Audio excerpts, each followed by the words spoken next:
We have all been worried about Grand Theft Auto 6 because it's been a decade since 5 released, and in the years we've been waiting, Rockstar has changed quite a bit, and it looks like the next title may be following in the footsteps of the game that killed its development studio, the Saints Row Reboot, by appealing to the wrong groups of people, as another major writer has now left Rockstar. I have a few different things that I want to show off, but before we get into the topic, if you enjoy the content that I create, make sure to subscribe to the channel and hit the notification bell. Follow me on social media so you guys can see when my content is posted, and if you do really enjoy the videos and live streams I create, consider becoming a Dark Titan via Patreon or a supporter via YouTube memberships.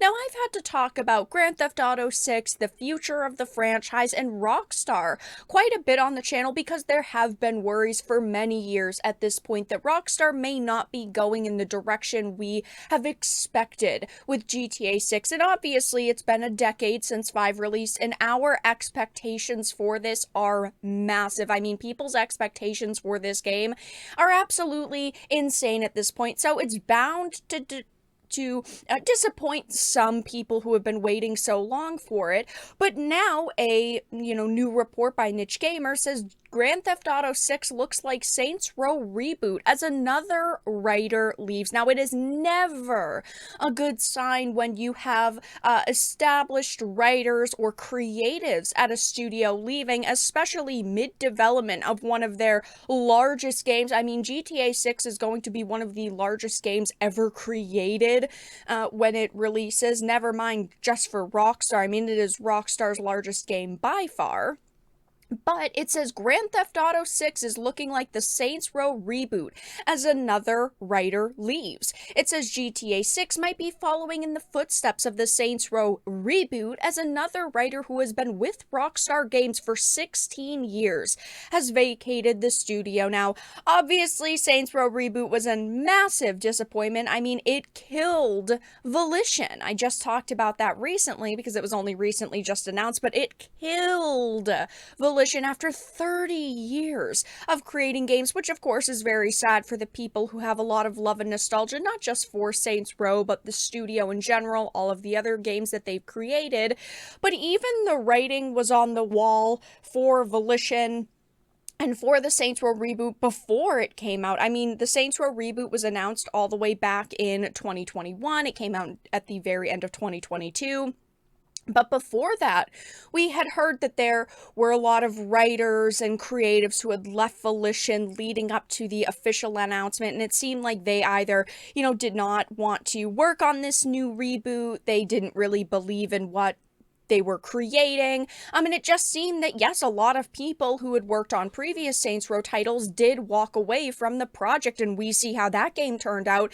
And that definitely it raises a lot of red flags when you hear creatives are leaving. I also recently had to talk about that happening to the Fable game that is coming out in, at this point, we think 2024. Who even really knows? There's not an exact release date, but Fable 4, because you have had the writers leaving, lead writers leaving. You also had people who created like the combat leaving, combat designers, AI designers leaving. So there is, a lot to worry about in the gaming industry in general right now. But when, kind of rocks on projects are leaving, it definitely does not give people a lot of confidence in the product. But it says this occurred after Laszlo Jones, a writer and producer for the series for 20 years, left the company for unknown reasons back in 2020. The 20-year creative lead, Dan Houser, also left that same year.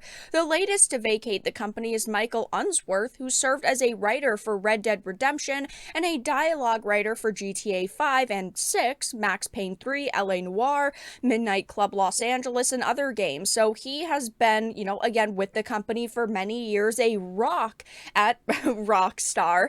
And, this is on top of all of the other departures we've seen.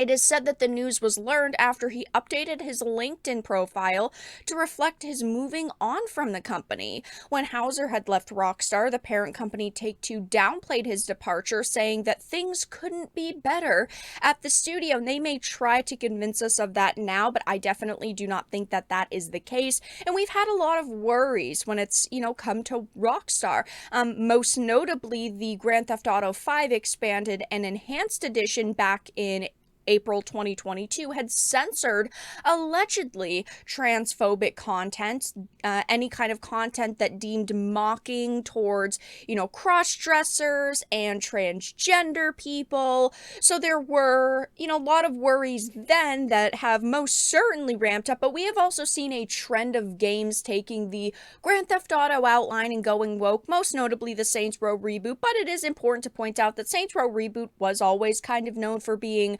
Grand Theft Auto's little brother. It always had very similar content, very similar feelings when it came to the experience you got in the game, but also an upcoming title called Dustborn. I've talked about it a few times at this point, but it's a game that definitely has a band of misfit characters like the Saints Row reboot and kind of like Grand Theft Auto, characters that are setting out with a purpose, doing what they feel is right, and, words hurt. Words are weapons in the game, and it is maximum woke. I mean, there is no way that that game is going to sell or that it is going to be successful, but it definitely has the look of the Saints Row reboot and what we are all most worried about when it comes to GTA 6. Now, obviously, we are still probably years away from this releasing. At this point, we still don't have all that much information on GTA 6. All we can do is sit here and speculate that maybe it will be woke and current year Grand Theft Auto will not be the same as it once was, that they will be making drastic changes. But when you're hearing of these creatives leaving the project, it definitely does not sit well with people. And of course, Niche Gamer had put up a tweet about this with the link to their article, and people are, voicing how unhappy they are, saying, "He's dead, Jim.